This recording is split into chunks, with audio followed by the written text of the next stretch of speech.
कोर्समा के खाउँ भनेको त यहाँनिर चिकन स्टाफ खाना रहेछ। कहाँ हराउनु यार तपाईँ विकास यार? कहाँ हराउनु सर, कहाँ हराउनु? तपाईँलाई सम्झिरहेको छु, तपाईँहरूलाई म सबै सोसियल मिडियामा फलो गरेर हुन्छु। साथीहरू हामी हाम्रो टेकलालजी हुनुहुन्छ ब्ल्याक वाटरबाट, पहिले त ब्ल्याक वाटरमा हुनुहुन्थ्यो, अब छोड्नुभयो होला। उहाँलाई सरप्राइज दिन जाँदैछौँ। हजुरलाई स्वागत छ हाम्रो टेकलाल सर्सको भेन्चर। हेर्नुहोस् न, यहाँ रेस्टुरेन्ट पनि अनि यहाँ टक्क लाने एजुकेसनल कन्सल्टेन्सी पनि। उहाँले धेरै राम्रो बिजनेसम्यान हो। उहाँ धेरै विगत लामो समयदेखि यहाँ आफ्नो परिश्रम गरेर खाइरहनु भएको छ। मलाई राम्रो लाग्दैछ यो उहाँको ठाउँमा। हल्का चस्मा चाहिँ निकाल्नु पर्ला छ, अलिक ओभर भएछ।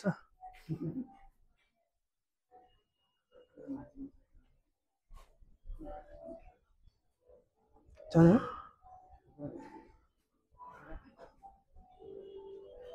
हुनुहुन्छ टेकलालजी? टेकलालजी नमस्कार।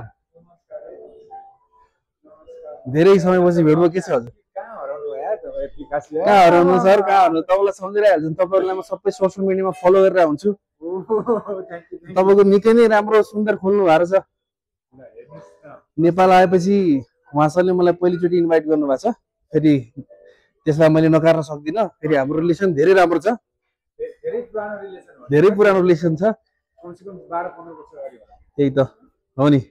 महिनाको साले पे गरेर छ, त्यहाँ आइहाल्छ भन्ने त्यो त्यसले चाहिँ फेरि काहीँ पनि लादैन।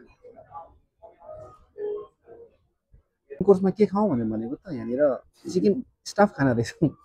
सबभन्दा सस्तो स्टाफ खाना अर्डर गर्नु पर्ला।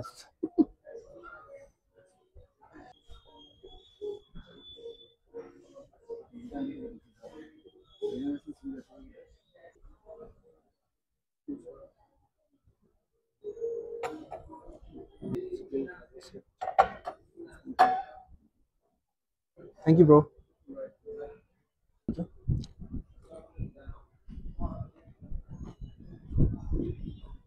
एकदम नेवारी फ्लेभर जुन चाहिँ हाम्रो इन्डियामा पाउँदैनौँ। एब्सोल्युटली अचार पनि एकदम दामी, प्रेजेन्टेसन पनि गुड छ।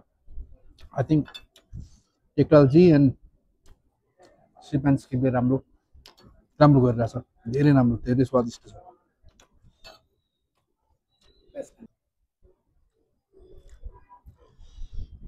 अब अलि नेपालमा पनि हल्का त्यसलाई एक्सपान्ड गरौँ भनेर खोजिरहेको। जे गरे पनि नेपालमा त गर्नै पर्यो। बुढेसकाल भएपछि कहाँ आउने त भन्दा नेपालले आउनु पर्यो। एउटा बिजनेस भइरह्यो भने राम्रो। अब अहिले त डिजिटल एज छ, जहाँ गएर गर्दाखेरि पनि भयो क्या होइन?